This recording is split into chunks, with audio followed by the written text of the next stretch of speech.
How are you all?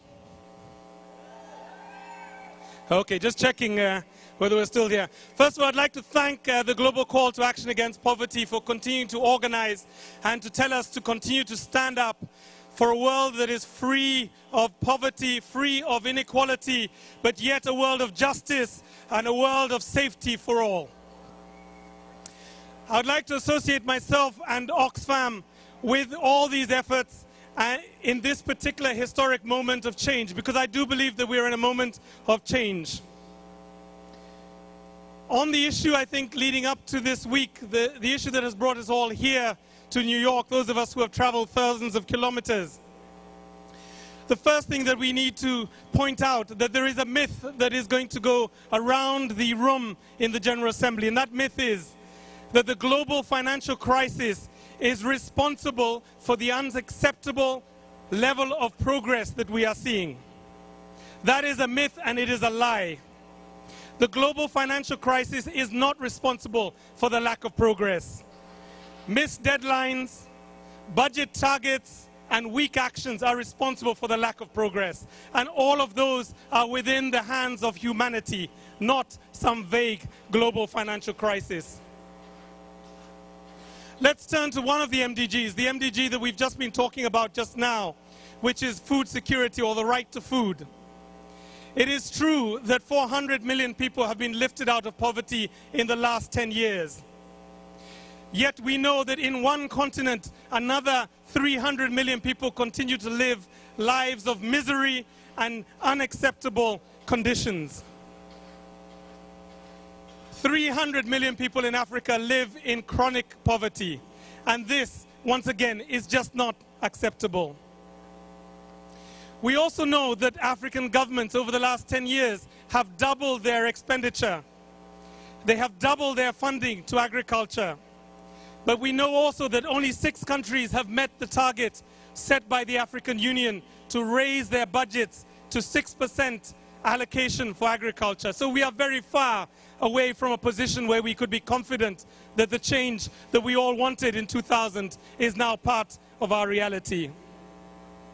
On maternal health care, we have learned from our experts that globally there is a reduction in the number of women that die giving birth.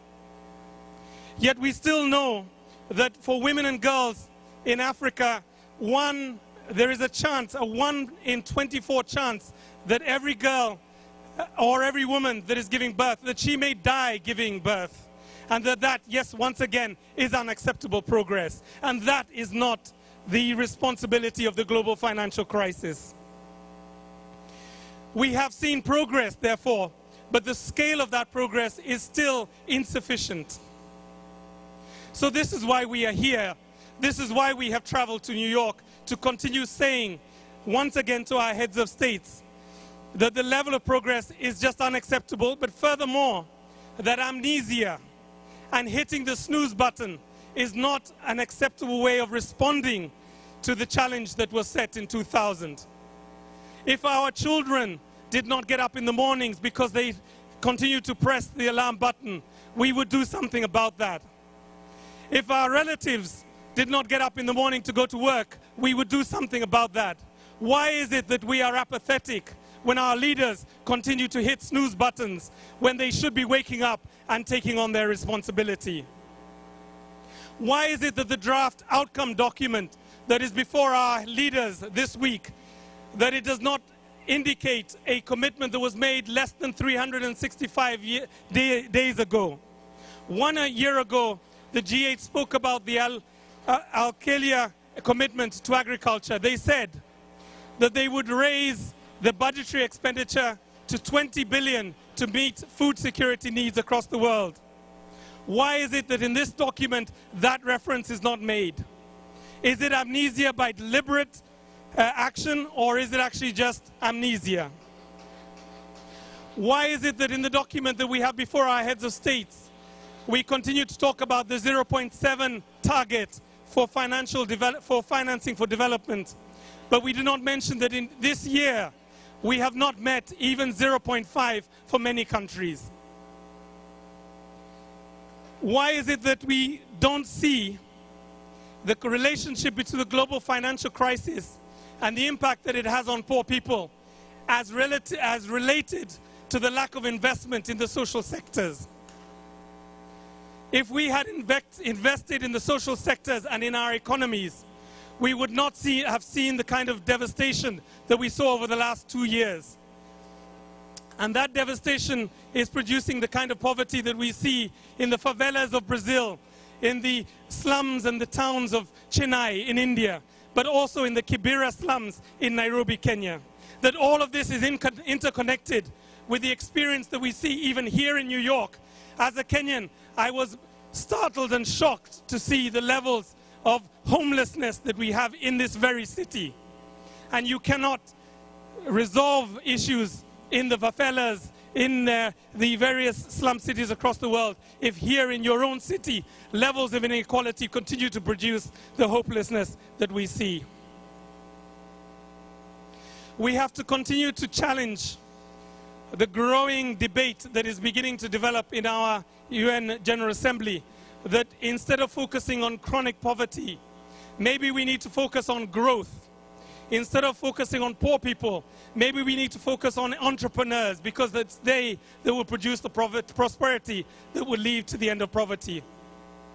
Yet, what we know about growth is that if it does not target poor people, then all you do is you produce inequality. You produce inequality between classes, you produce inequality between the genders, between men and women, and you also produce inequality between young and old people. And that this growth agenda is meaningless unless it responds directly to the chronic poverty and the extreme conditions that we see the majority of our people experiencing. Having said that, I think I would like to say also that the global financial crisis is, of course, very real.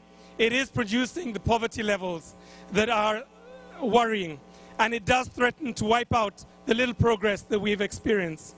But we need to deal with the crisis in a way in which it becomes not a scapegoat, but actually the focus for an accelerated push for the MDGs. This vision of a world in which all people have an income, in which all people have livelihoods, and in which all people live with lives of dignity and free of fear and free of violence.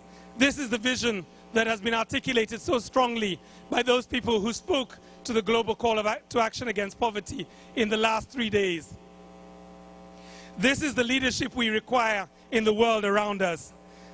And to close, I'd like to paraphrase a great American who once said, "The ultimate measure of leadership is not in how it acts in times of continuity, in times of comfort, but rather how it acts in times of uncertainty and in times of crisis."